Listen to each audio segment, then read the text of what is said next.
Why human life has value beyond measurement. In many areas of bioethics, moral worth is treated like a variable. It increases with cognition. It decreases with disability. It fluctuates with awareness, autonomy, or usefulness. Dignity-based theory rejects that entire way of thinking. It makes a bold and uncompromising claim. Human beings possess inherent dignity, independent of mental function, capacity, or condition. Moral worth does not depend on what you can do. It depends on who you are. At the heart of dignity-based ethics is a refusal to reduce human value to sentience, intelligence, autonomy, productivity, social contribution. According to this theory, sentience is not what grounds moral worth. Being human is. Dignity is intrinsic, not earned. Permanent, not conditional. Equal, not graded. This idea has ancient roots, but its modern influence is unmistakable. When international law speaks of the inherent dignity of the human person, it is not making a scientific claim. It is making a moral declaration. Human life matters, always, not because it is pleasant, not because it is autonomous, not because it is efficient, but because it is human. One of the greatest strengths of dignity-based theory is that it offers maximal protection for the vulnerable. Infants do not need to qualify for dignity. The disabled do not need to demonstrate competence. The unconscious do not lose worth. The dying do not become expendable. Dignity does not fluctuate with health or function. This makes dignity-based ethics especially powerful in cases where other theories falter. Consider what happens when moral worth is tied to cognition. The moment cognition declines, moral status becomes uncertain. Dignity-based ethics refuses that logic entirely. It insists loss of capacity is never loss of value.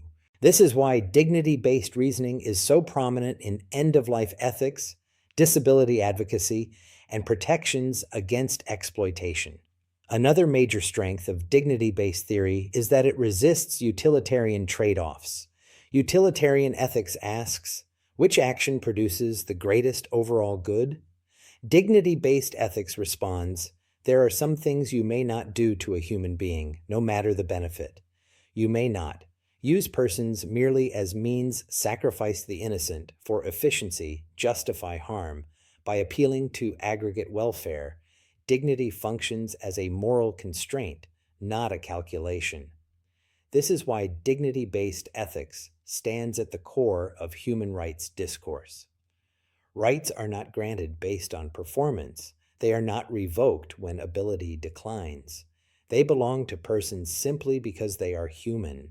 Without dignity as a grounding concept, rights become conditional, and conditional rights are fragile. The influence of dignity-based theory is especially clear in international bioethics law. Documents issued by organizations such as UNESCO repeatedly ground ethical norms in human dignity rather than sentience or autonomy alone. This language is intentional. It is meant to create universal moral protection across cultures, capacities, and stages of life. Dignity-based ethics is also central to Catholic and Jewish bioethics, though articulated differently in each tradition.